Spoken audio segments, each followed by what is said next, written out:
Zoológicos não são algo novo, pelo contrário. Os primeiros de modelo semelhante ao que existe hoje surgiram na Inglaterra no século XVI.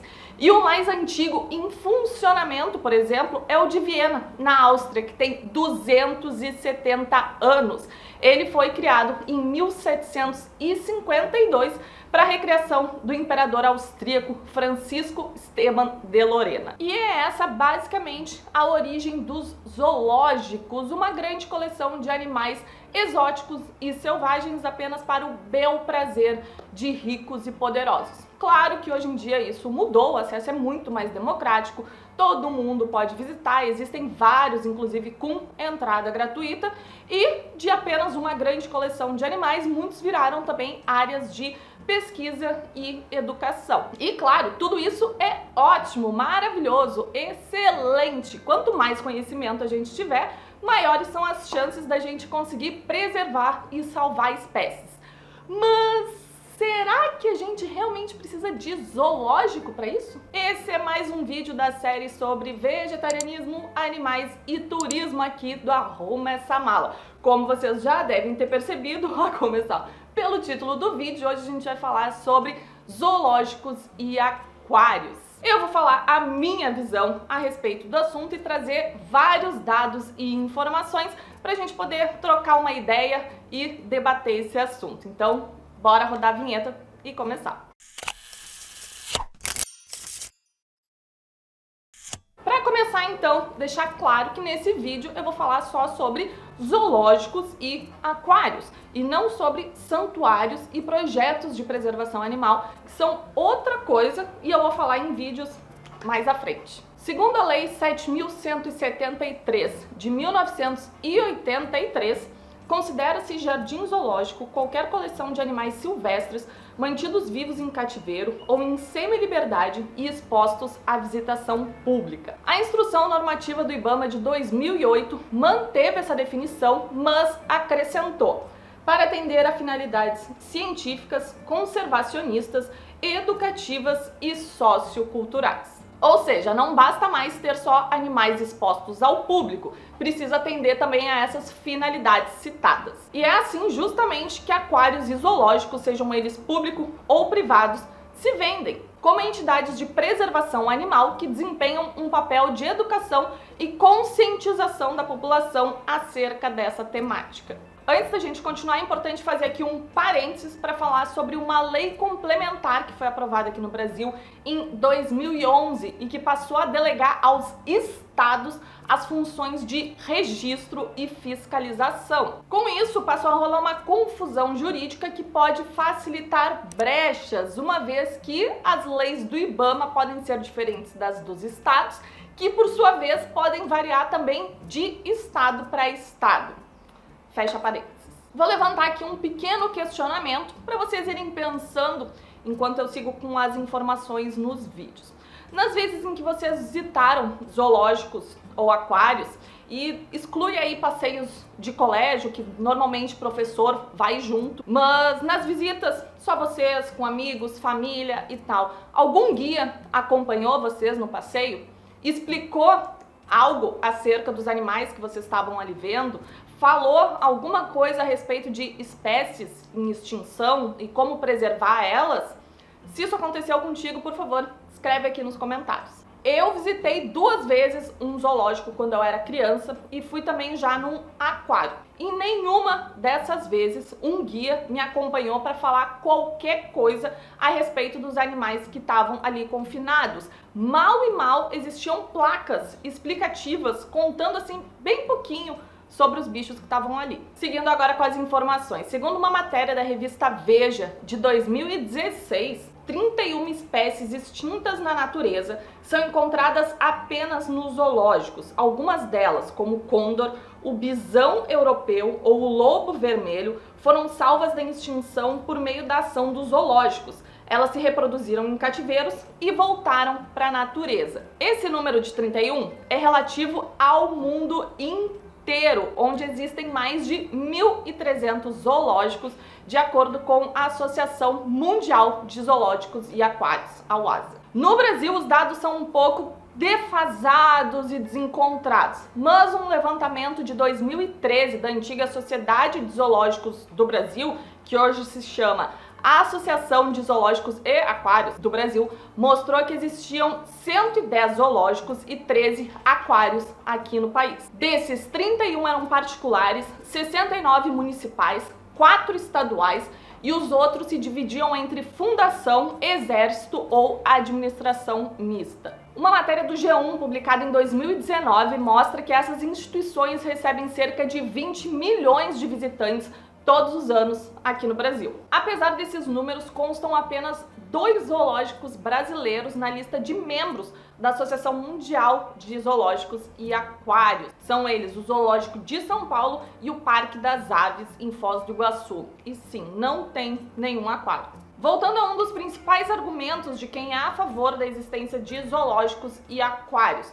no caso a pesquisa e a alegada preservação das espécies. O Aquarrio, localizado aqui no Rio de Janeiro e dito o maior aquário da América Latina, ao receber o certificado Friend of the Sea, fez uma postagem no seu site dizendo que o objetivo do Aquarrio é promover a educação ambiental, pesquisas e conservação dos oceanos. No entanto, na área dedicada às pesquisas no site oficial, o mesmo Aquarrio informa que 5% do valor do programa de sócios anuais é destinado às pesquisas desenvolvidas no aquário. 5%. E não é dos ingressos, tá? É do plano de sócios. Bom, eu não sei vocês, mas me parece que se o objetivo do aquário é promover educação e pesquisa, me parece um pouco destinar só 5% de uma das rendas para isso, né? Enfim, joguei aí esse questionamento pra gente pensar. Na mesma matéria do G1 que eu citei antes, o atual vice-presidente da Associação de Zoológicos e Aquários do Brasil fala sobre a procedência dos animais que estão nessas instituições. E que se trata basicamente de animais que foram resgatados, seja de maus tratos, de tráfico, de circo, enfim, além dos que já nasceram em cativeiro. Segundo ele, também menos de 2% dos animais que vivem em zoológicos e aquários no Brasil foram comprados para servir a esse fim. Bom, e qual é a minha opinião a respeito disso? No caso dos animais resgatados, beleza, até porque animais que vivenciaram maus tratos muitas vezes ficam com traumas irreversíveis e se torna muito difícil, para não dizer impossível, conseguir reintroduzir eles na natureza por N motivos. E quanto aos animais que nascem em cativeiro, esses sim podem ser reintroduzidos. Claro que não é tão simples assim, tipo, nasceu, show de bola, toma aí, mãe natureza. Mas se existir uma política na empresa de reinserção desses animais, isso pode sim acontecer. E deveria, né? Mas aí é que o negócio começa a ficar um pouquinho mais complicado. Imagina só, por exemplo, se aquele zoológico mais antigo do mundo, que eu falei no começo desse vídeo, o de Viena, na Áustria, tivesse recolocado na natureza todos os animais que nasceram lá dentro. Será que ele teria sobrevivido cobrando ingresso das pessoas por 270 anos?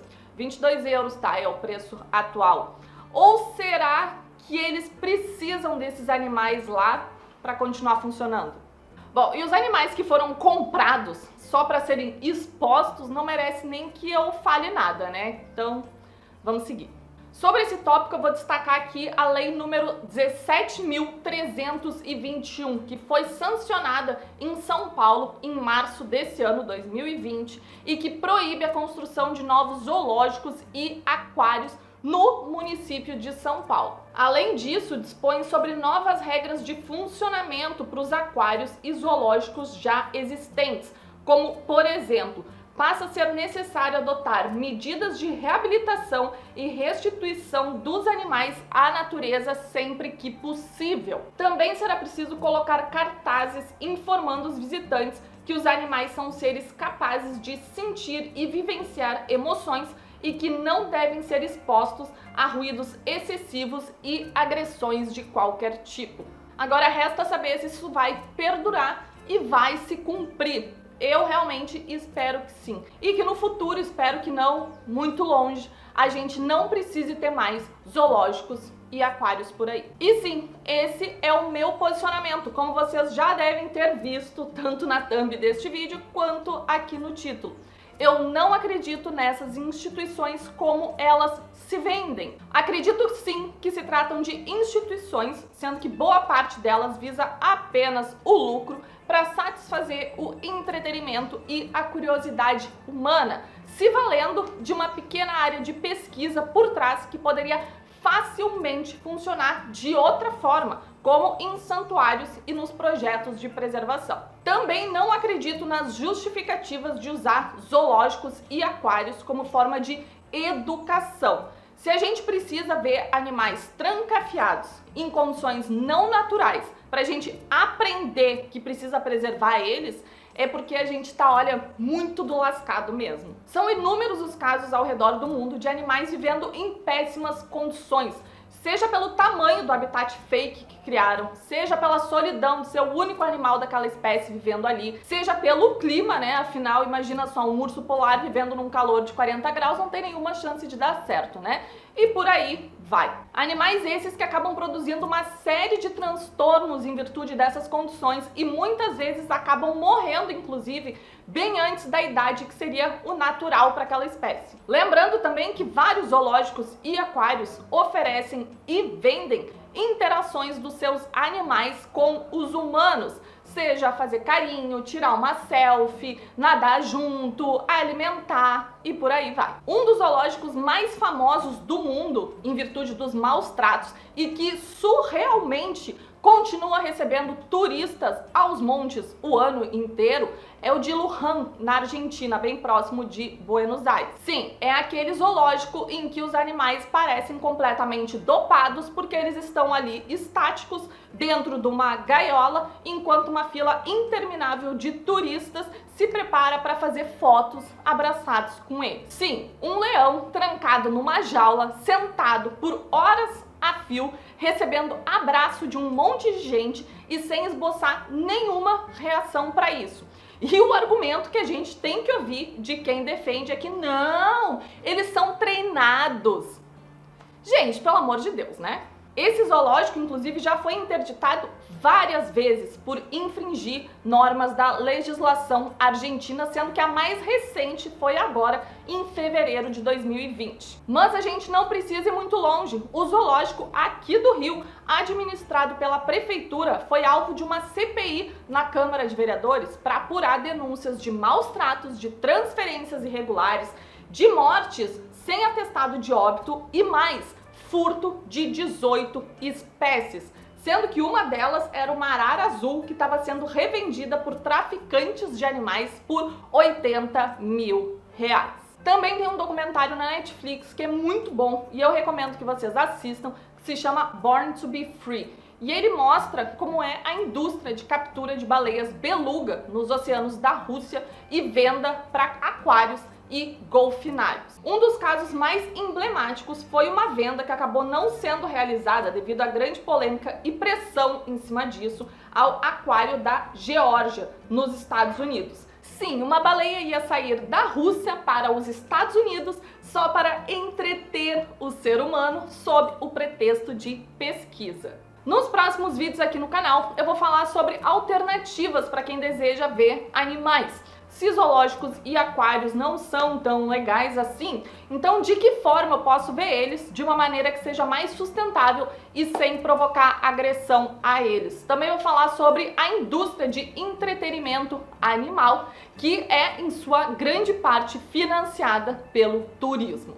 Então não se esquece de se inscrever aqui no canal e dar um joinha aqui embaixo e bora usar a caixa de comentários para conversar mais, trocar uma ideia. Eu quero saber a opinião de vocês sobre esse assunto também. A gente se encontra toda quinta-feira aqui no Arruma Essa Mala. Um beijo, tchau!